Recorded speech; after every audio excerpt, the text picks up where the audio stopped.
Hey there, I got a couple questions from some viewers on my previous video on Sweet Hour of Prayer. If I could do a video on the extended version of the song.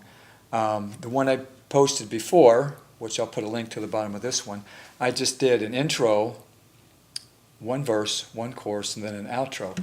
Now the way I typically play it is intro, verse 1, verse 2, and then chorus 1, chorus 2, and then the outro. And I have a little section in there that's an upper octave part. And what I'll do is I'll just go ahead and play this up until there's a change from my previous lesson, and then we'll talk about that change.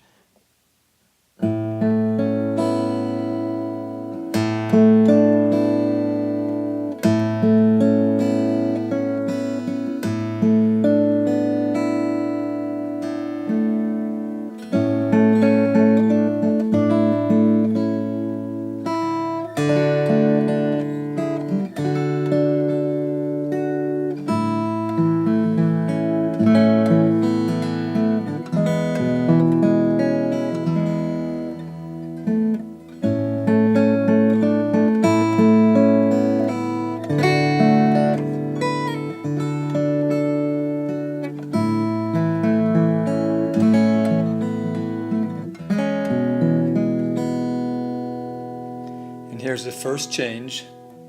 Normally I go into the chorus there, but here I go back to the intro, slightly different. So let's back up.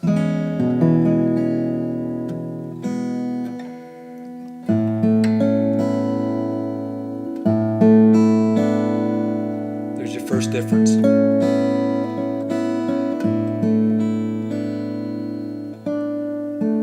And that'll be highlighted in yellow on the tab that you see there. What I've done with the tablature, everything that I've done a little bit different as far as any variations go, I've highlighted it in the yellow with the tab there. So it says intro theme repeated, only this time, instead of doing this, the first time we went through it, we did it like this.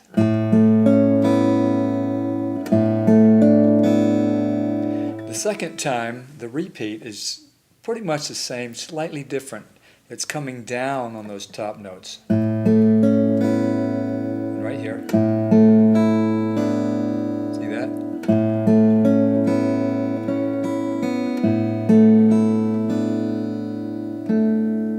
Now as I'm looking at this tab, I play that slightly different. You can play it like it is on the tab, or you can play it like I just did.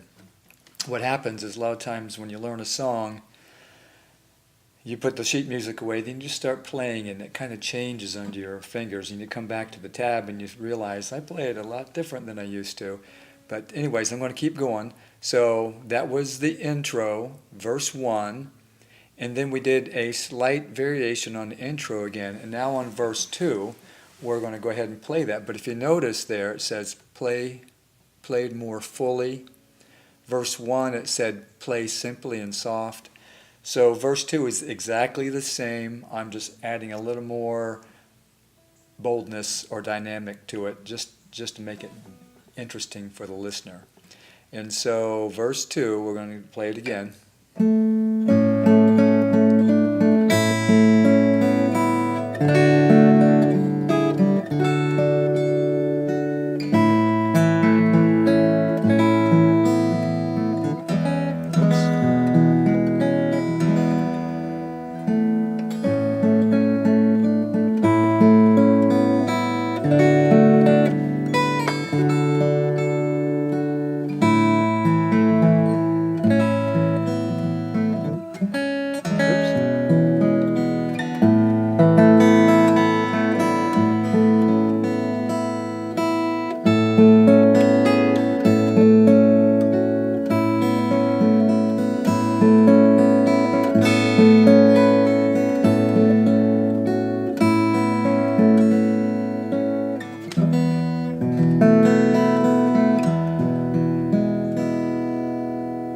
Here's where the upper octave variation comes in. Normally we go right here.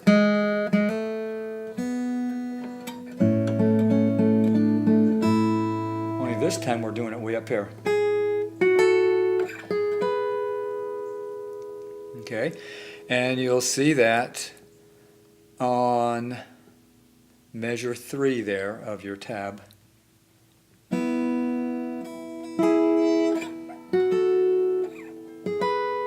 Now you can play those notes together, or you can separate them a little bit, and I find that I usually do that.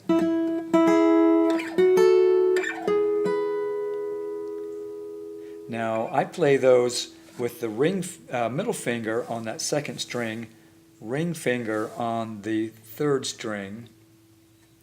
Now what's nice about this upper octave section, I'm using very familiar chord shapes. This A chord, that's nothing more than a D shape there. Up here, at the 7th fret, is an A. And what's nice about that, it's a basic D shape, but we have this real nice open A string there to give it much more fullness. So there is a D-shaped A chord, and it's just follow the tab there. I'll play it real slow. Add the pinky to that 10th fret, and then slide the pinky up to the 12th fret. Okay, so let's back up to that 3rd measure.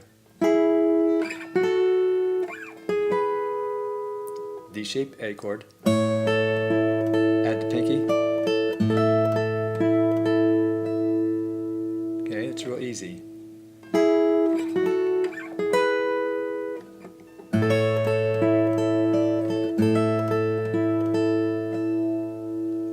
And then we take the same D-shaped chord, and guess what? We're going 12 frets up.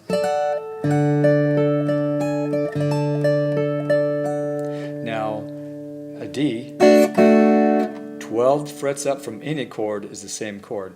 So what's nice, we're taking the D-shaped A chord. Now we're coming up to the 12th fret. And look what else. We have a really nice open D string there. So it goes like this.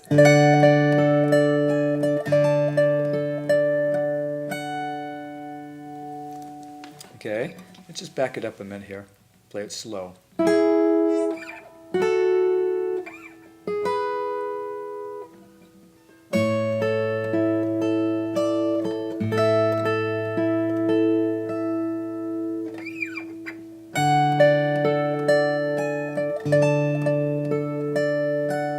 All those are D-shaped chords.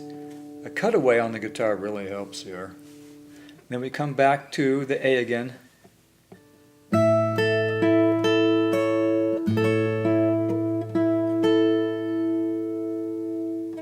And here we need an E. So what I do is I just bar the top 3 strings at the 9th fret with the open E string on the bottom.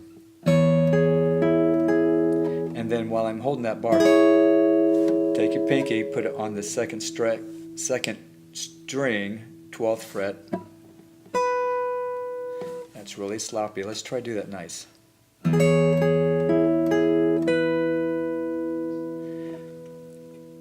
And then we drop down to this A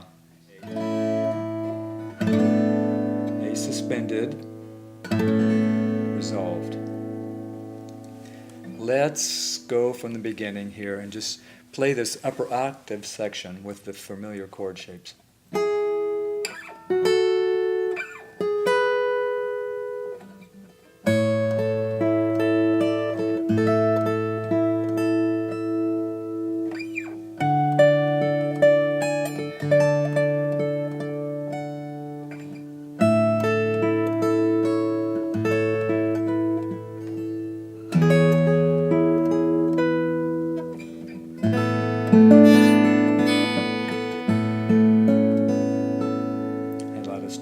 There. I did do that a little different that time, and I want to show you what I did. When you're coming off of this D chord up here,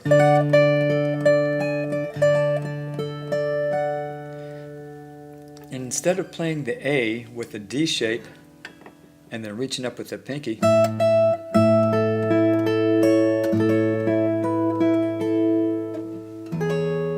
what I did, I've come up this D, then I've come down and I just bar those three, put the middle finger, second string, 10th fret, that gives you that D shape, because then when you come down to the A, all you got to do is pick up all those the E, you pick up all those fingers, and you've already got that E that we did. So, whoops.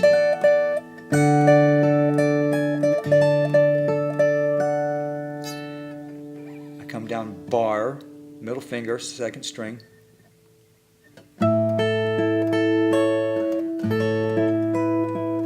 Which makes this real easy.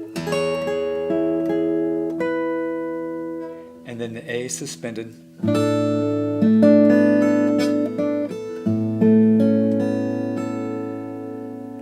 And then it just, from that point, it plays the chorus again throughout the outro of the song.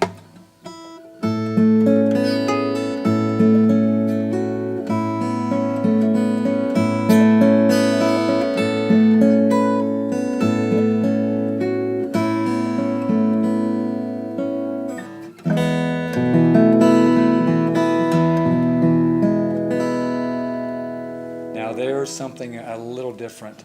The first time you played that, we did this.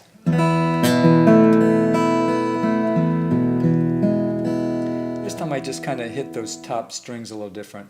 Let's try it again.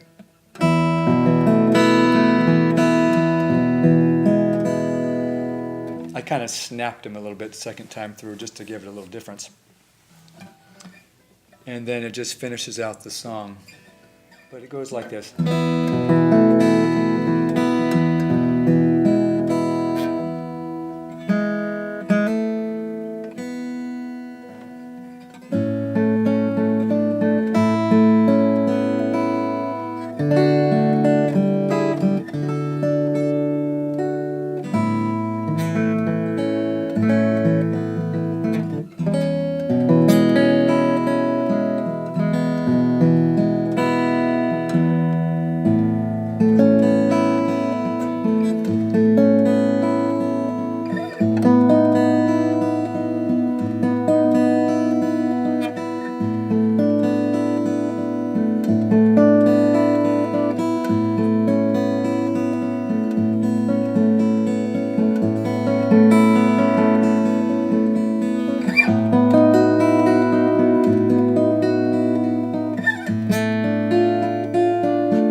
I'm just kind of playing this through kind of fast, making some mistakes, string buzzing and stuff, but that's generally the way it ends.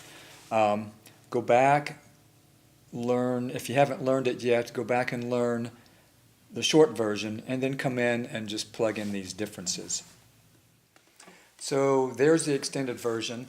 Now there was a lot of stopping and starting with that because I would stop and explain different things, and you might not have heard the flow of that verse 1, verse 2, chorus 1, chorus 2, how that sounds when it's played all together without any interruptions with me talking.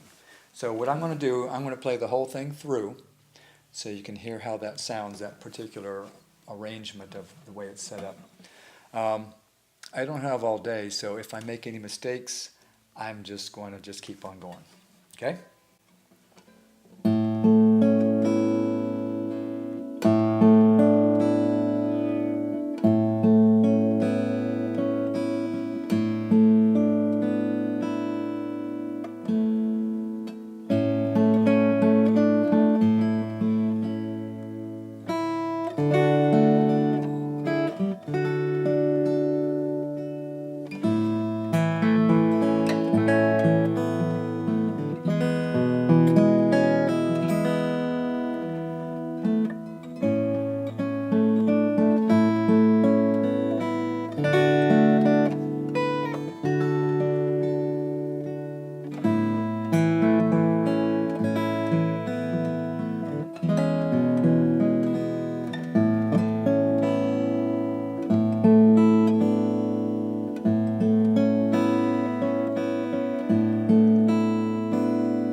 Thank